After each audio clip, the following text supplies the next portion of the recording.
Record. Okay. Thank you for your patience, Sherry.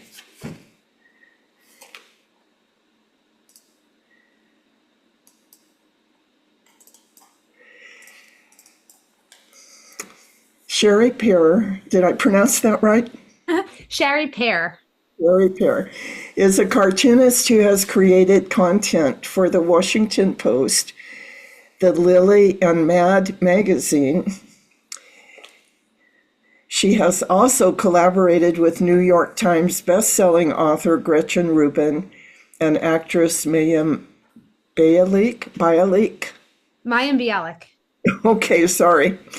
She has worked as a creative director and illustrator on projects for Red Bull, Jockey, Disney, Comedy Central, and Bud Light. She launched Unspoken, which is a cartoon series as part of the 2024 Jewish Writers Initiative Digital Storytellers Lab. That's quite a mouthful. Yes, it is. And was recently honored as the 2024 Jewish CE Artist of the Year. Yeah, juice. Congratulations for Thank the you. publishing of your article in Authority magazine titled Five Effective Strategies for Mental Well-Being. I think of cartoons as being a source of giggles. Yet, your recent cartoon documentary tackles the challenges relating to reproductive health. What is the history behind that series? Well, comics are kind of a misnomer. The medium is maybe called comics, but they're also graphic novels. And I guess what I do is more in lines of graphic medicine, which is a form of graphic storytelling of difficult medically related topics. So I've been drawing my whole life. I went to the School of Visual Arts, was an intern at Mad Magazine in college. Big background in humor. And at some point I got commissioned to do in college I got commissioned to do a coloring book for kids with diabetes, and it was the first time I really tackled any difficult topic in the form of illustrative work. Yes. um so I know it was really great seeing the impact of how it helped, how my simple illustrations, I try to create my art with a universally pleasing style. So it was really great to see how my artwork could make an impact on people. So and a couple years later, I ended up getting commissioned to do a short comic, very short, 3-page comic about one woman's story and how she got her Jewish divorce document from her abusive, cheating spouse after 10 years of battle. Try putting that into 3 pages. It was a challenge, but it was really, really it was the first work that I did that went viral. And I really could see how using this medium where it takes difficult topics, but with a lighthearted storytelling arc and illustrations that really can make an impact. You can do things in comics that you can't do in real life. You can show people's inner thoughts. The whole first comic I did was called Unmasked, and it's about you could really show what it's like with women taking off their physical and literal masks in that comic. By taking off the physical face that she had in the comic, you can reveal the inner layer. And it started me in this trajectory. Also right after college, I got hired to do a comic with Gretchen Rubin, and I was supposed to have a chapter in her book, The Happiness Project, which went on to be a New York Times bestselling book. And we ended up just releasing it online as a supplement. But I told her story and how she found her quest for a passion. And it's her story about, we set it in kind of a Wizard of Oz vibe where she's trying to find what do I want? Like just like Dorothy's looking for her, she's trying to figure out her passion in life.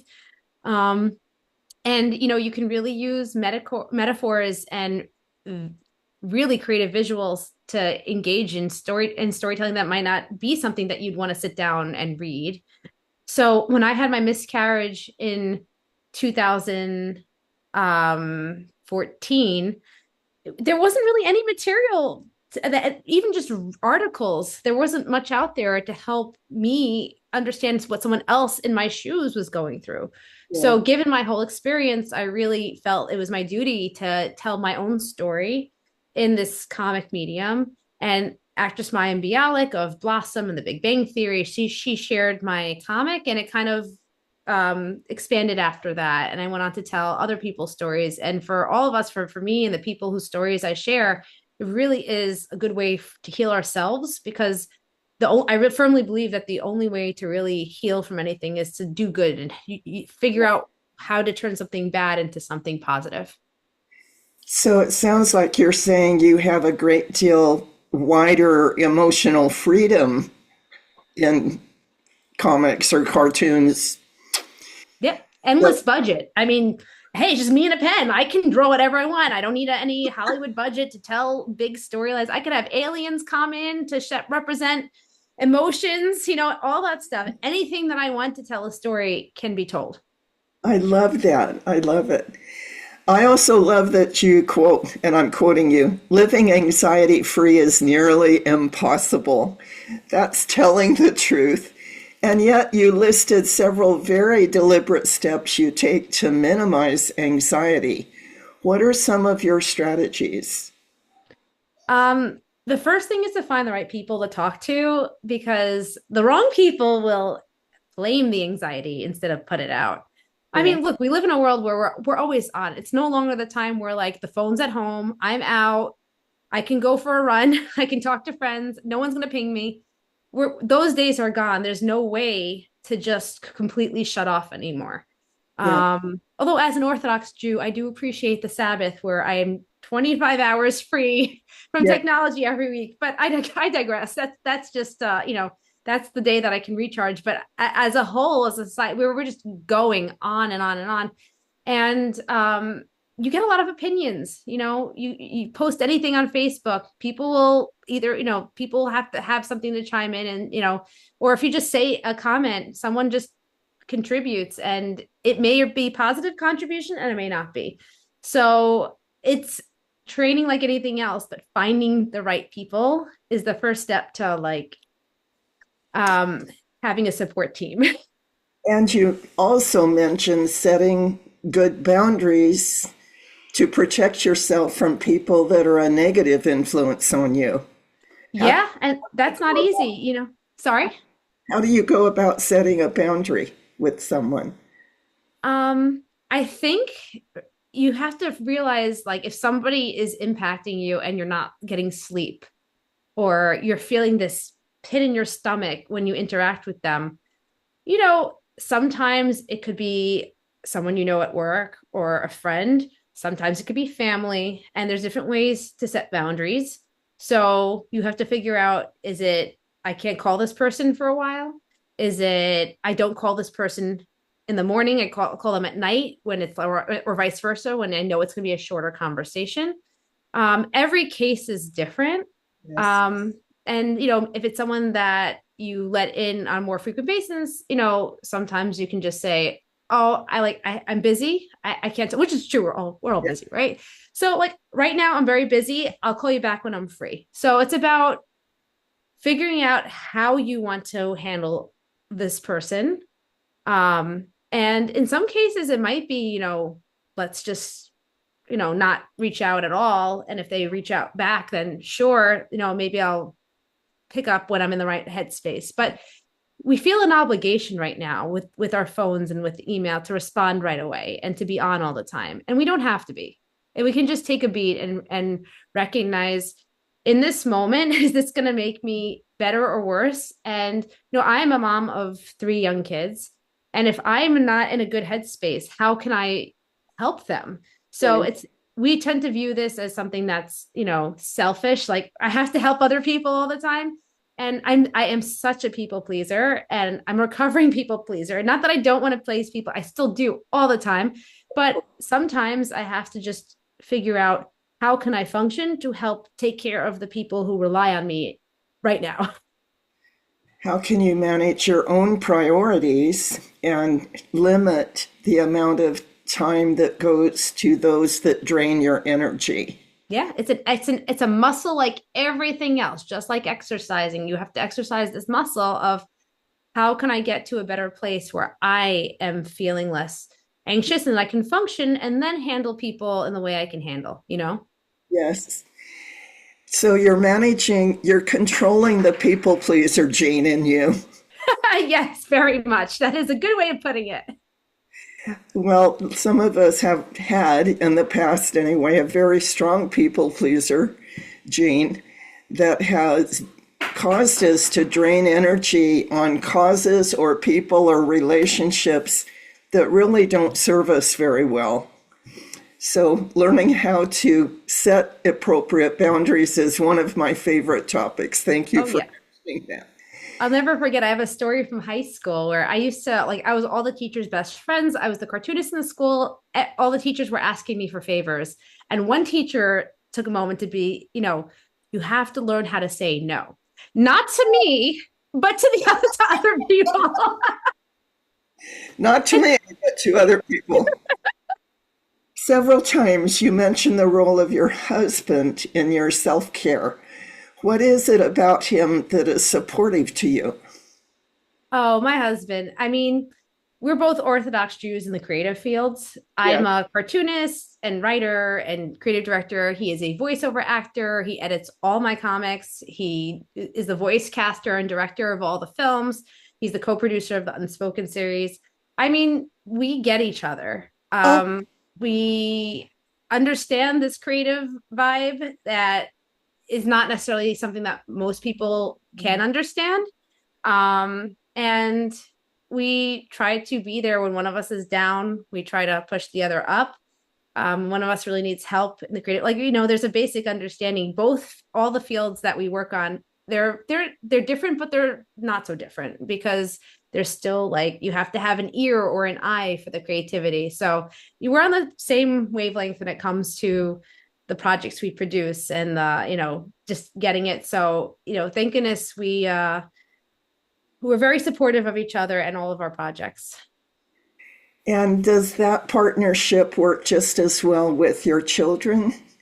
Oh yeah. So he likes to cook and I don't. I do when I have to, but like, he steps up in ways that I don't like to do certain things and he'll do that. We're both on the same page when it comes to, raising our kids. For the most part, like everybody has little differences here or there about different interests and things like that. But for the most part, we're partners. We're teammates when What it a comes to raising our kids. well, what an amazing blessing to be partners as a couple and with your children, but also to understand each other's productivity with your creativeness.